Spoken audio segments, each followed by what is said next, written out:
Hello students, आज का जो हमारा लेक्चर होगा कि फिजिक्स के जितने भी इम्पोर्टेंट टॉपिक्स हैं उन टॉपिक्स के बारे में हम बात करेंगे कि उनसे क्वेश्चंस कहाँ से आ रहे हैं और कौन से टॉपिक्स से ज़्यादा क्वेश्चंस पूछे जा रहे हैं। इन सब के बारे में डिस्कस करेंगे। एक चीज़ आपको मैं पहले से क्लियर कर देता हूँ कि मैं यहाँ ये नहीं बताने आया हूँ कि इन्हीं टॉपिक से क्वेश्चंस आएंगे, तो ये चीज़ मैं पहले से क्लियर कर देता हूँ। दूसरा, ये वीडियो लेक्चर आज उनके लिए भी इम्पोर्टेंट है जिनको क्लास 11th के टॉपिक्स नहीं आते, तो कम से कम उनको क्लास 11th के इतने टॉपिक्स तो करने चाहिए जिससे कि वो क्लास 12th की प्रॉब्लम्स को इजीली सॉल्व कर सके। ठीक है, जिनका यूज क्लास 12th के टॉपिक्स में होगा। तो सबसे पहले मैं बात करता हूँ क्लास 11th की फिजिक्स की। क्लास 11th की फिजिक्स में जिन लोगों को मान लो कि मैकेनिक्स वगैरह नहीं आती है, तो कम से कम थर्मोडायनामिक्स वाला चैप्टर करें। थर्मोडायनामिक्स में भी फर्स्ट लॉ ऑफ थर्मोडायनामिक्स और जितने भी प्रोसेस है उन प्रोसेस में जो फॉर्मूलेस होते हैं वो याद कर लो। दूसरा, इसके अंदर कार्नोट साइकिल जो कि जेईई एडवांस के सिलेबस में नहीं है, तो कार्नोट साइकिल में आपको क्या करना है, हीट इंजन करना है एक तो, और एक रेफ्रिजरेटर भी करना है और कार्नोट साइकिल करना है।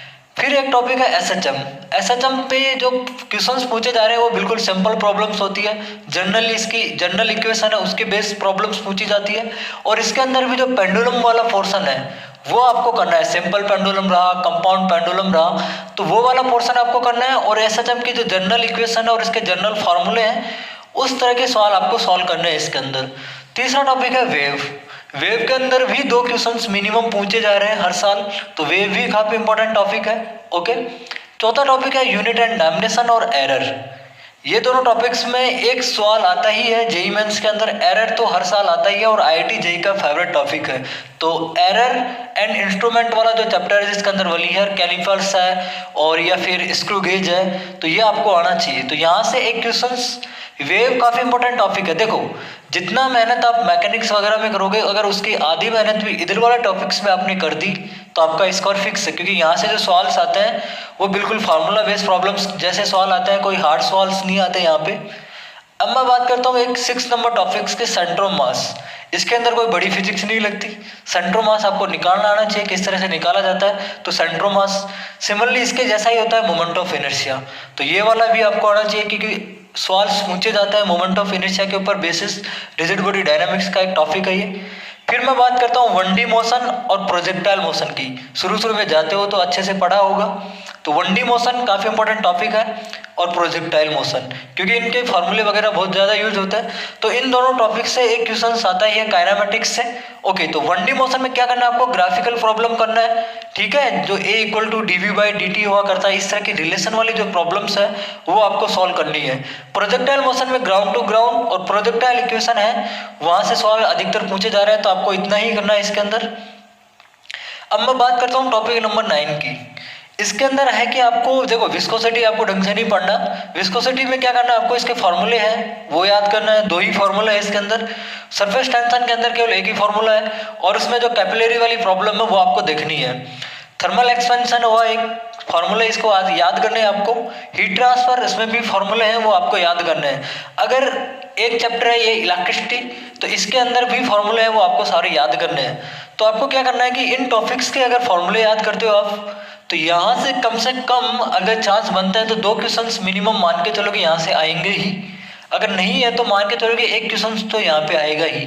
अगर आपको सेंटर ऑफ मास निकालना आता है, मोमेंट ऑफ इनर्शिया निकालना आता है, 1D और प्रोजेक्टाइल मोशन आती है आपको, viscosity, surface tension, thermal expansion, ये बिल्कुल फार्मूला बेस्ड चैप्टर है। अगर आप इन छोटे छोटे टॉपिक्स को कर लेते हो तो आप स्कोर कर सकते हो अच्छा। ठीक है, मैं ये नहीं बोलूँगा कि फिर से कि सवाल यहीं से आएंगे, लेकिन इंपॉर्टेंट जो फोकस करना है आपको इन टॉपिक्स पे करना है, क्योंकि इनसे क्वेश्चंस फिक्स है, हर साल क्वेश्चंस आ रहे हैं, तो इन चैप्टर से क्वेश्चन आएंगे ही। अब मैं बात करता हूँ क्लास 12 के फिजिक्स के टॉपिक्स की।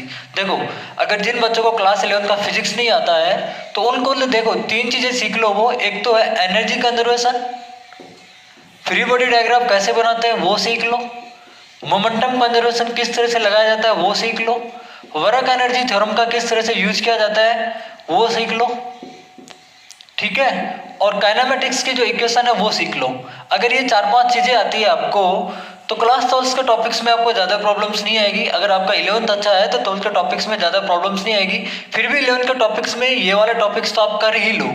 और साथ में क्या करना है, आपको एनर्जी कंजर्वेशन किस तरह से लगाया जाता है, फ्री बॉडी डायग्राम कैसे बना जाता है, मोमेंटम कंजर्वेशन किस तरह से लगाया जाता है, वर्क एनर्जी थ्योरम क्या है वो आपको पता होनी चाहिए। ओके, और काइनेमेटिक्स के जितने भी फॉर्मूले हैं वो आपको, तो कम से कम आपको सारे फॉर्मूले तो याद करने ही है। जितने भी टॉपिक्स हैं उनके सारे फॉर्मूले आपको याद करना है।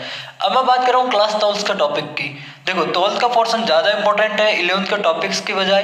यहाँ से 60% क्वेश्चन यहीं से पूछे जाते हैं अधिकतर, 40% इनका वेटेज रहता है। अगर आपको क्लास 11th के टॉपिक्स में करना है, अगर कुछ नहीं आता 11th क्लास में, तो आपको ये वाले टॉपिक्स तो करना ही है। सिंपल टॉपिक है, बहुत फार्मूला बेस्ड प्रॉब्लम्स यहाँ से पूछी जा रही है, तो आपको ये वाले टॉपिक्स तो करने ही है। क्लास 12th में बात करता हूँ मैं इलेक्ट्रोस्टैटिक्स की।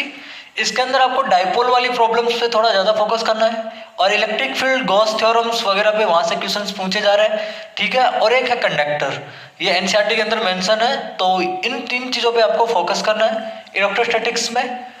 ओके, अब मैं बात करता हूँ करंट इलेक्ट्रिसिटी की। सिंपल टॉपिक है, बच्चा टॉपिक है यहाँ पे, तो इसमें भी ज़्यादा गौर करना आपको। इलेक्ट्रिकल डिवाइस वाली जो प्रॉब्लम है, एमीटर, वोल्टोमीटर, गैल्वेनोमीटर, अगर वो सर्किट के अंदर लगा दिया जाता है तो उनकी रीडिंग कैसे पड़ी जाती है, तो ये सब आपको पता होना चाहिए। इसकी जो इलेक्ट्रिकल डिवाइस है वो। दूसरा है जो इसके अंदर सर्किट्स को सॉल्व कैसे करता है वो आपको आना चाहिए। और है इसकी जो बैटरी कॉम्बिनेशन है, जो बैटरी कॉम्बिनेशन को लेके जो प्रॉब्लम्स है वो केवीएल केसीएल आपको लगाना आना ही चाहिए। तो करंट इलेक्ट्रिसिटी भी आपको आता होगा, क्योंकि 11th क्लास में शुरू के टॉपिक्स ही है, तो इनको ढंग से पढ़ा होगा। अब मैं बात करता हूँ कैपेसिटर की। कैपेसिटर के अंदर आपको चार्जिंग और डिस्चार्जिंग वाली इक्वेशन आपको आनी चाहिए, ठीक है। चार्जिंग और डिस्चार्जिंग वाली इक्वेशन आपको आनी चाहिए कैपेसिटर के अंदर। अब मैं बात करता हूँ टॉपिक नंबर 4 की। इसके अंदर है ईएमएफ, ईएमआई और एसी, इंपॉर्टेंट टॉपिक है। अगर आपको इलेक्ट्रोस्टैटिक्स आता है तो ईएमएफ आपको वैसे ही आता है, ईएमएफ आता है तो ईएमआई आपको वैसे ही आ गया। अगर आपको ईएमएफ आता है तो ईएमआई आपको वैसे ही आ गया, ईएमआई में कुछ भी नहीं है, ठीक है। एसी काफ़ी इंपॉर्टेंट टॉपिक है, इससे क्वेश्चंस पूछे जा रहे हैं हर साल, और फार्मूला बेस्ड प्रॉब्लम्स यहाँ से पूछी जा रही है, तो एसी आपको टॉपिक करना ही है। अल्टरनेटिंग करंट वाला टॉपिक है, आपको ये करना ही है। अब मैं बात करता हूँ मॉडर्न फिजिक्स की। मॉडर्न फिजिक्स में आपको क्या करना है, लास्ट ईयर की जितनी भी प्रॉब्लम हो वो सॉल्व कर लो, और जो जेईई एडवांस की जितनी भी प्रॉब्लम हो उनकी वो सॉल्व कर लो, ठीक है। जेईई एडवांस की लास्ट ईयर की जितनी भी प्रॉब्लम है वो सॉल्व कर लो। और मॉडर्न फिजिक्स एक फॉर्मूला बेस्ड चैप्टर है, तो मॉडर्न फिजिक्स से काफ़ी फॉर्मूला बेस्ड सवाल ही पूछे जा रहे हैं जेईई मेंस के अंदर, तो मॉडर्न फिजिक्स पे आप पे गौर करना है बहुत ज़्यादा। और फिर सेमीकंडक्टर, सेमीकंडक्टर पे आपको क्या करना है, गेट प्रॉब्लम्स को सॉल्व करना है, कि जो गेट होता है वो वाली प्रॉब्लम, एंड ओआर गेट, तो ये वाले गेट है वो आपको याद रखना है और उसकी प्रॉब्लम्स को सॉल्व करना है। फिर है इलेक्ट्रोमैग्नेटिक वेव, जो कि एनसीईआरटी का टॉपिक है, तो ये आपको पढ़ के जाना है एनसीईआरटी से। ये दोनों टॉपिक आपको एनसीईआरटी से पढ़ के जाना है, तो काफ़ी इंपॉर्टेंट टॉपिक है सेमीकंडक्टर और इलेक्ट्रोमैग्नेटिक वेव। यहाँ से एक क्वेश्चन फिक्स है। मॉडर्न फिजिक्स आपको एनसीईआरटी के जितने भी फॉर्मूलेस है, क्वेश्चंस हैं, वो आपको सॉल्व करना है, और पास्ट ईयर की प्रॉब्लम आपको यहाँ पे सॉल्व करनी है। और इजी टॉपिक है मॉडर्न फिजिक्स, जितना आप 11th पे मेहनत करोगे, अगर उतना मेहनत इस वाले टॉपिक पे कर लिया, एक तो modern physics, AC, modern physics, AC, और ये वाले टॉपिक, और ये वाले टॉपिक, ये वाले टॉपिक्स, और एसी, मॉडर्न फिजिक्स, तो यहाँ से हो गए 4 क्वेश्चंस, तो और 6 क्वेश्चन यहाँ से हो गए। 10 क्वेश्चन तो आपके पास ऐसे ही हो गए 40 नंबर के, जो कि बहुत इजी नंबर है। Thermo, SHM, wave, unit of dimension and error, बिल्कुल सिंपल टॉपिक। और सेमीकंडक्टर, इलेक्ट्रोमैग्नेटिक वेव और मॉडर्न फिजिक्स, अगर इन टॉपिक्स को आप लेते हो तो 4 क्वेश्चन तो यहाँ से हो गए और 6 क्वेश्चन यहाँ से हो गए, तो 10 क्वेश्चन 40 मार्क्स के तो आपके ऐसे ही हो गए इजीली। 40 मार्क्स तो आप ऐसे ही ला सकते हो, जिसमें ज़्यादा फिजिक्स आपको लगानी नहीं है।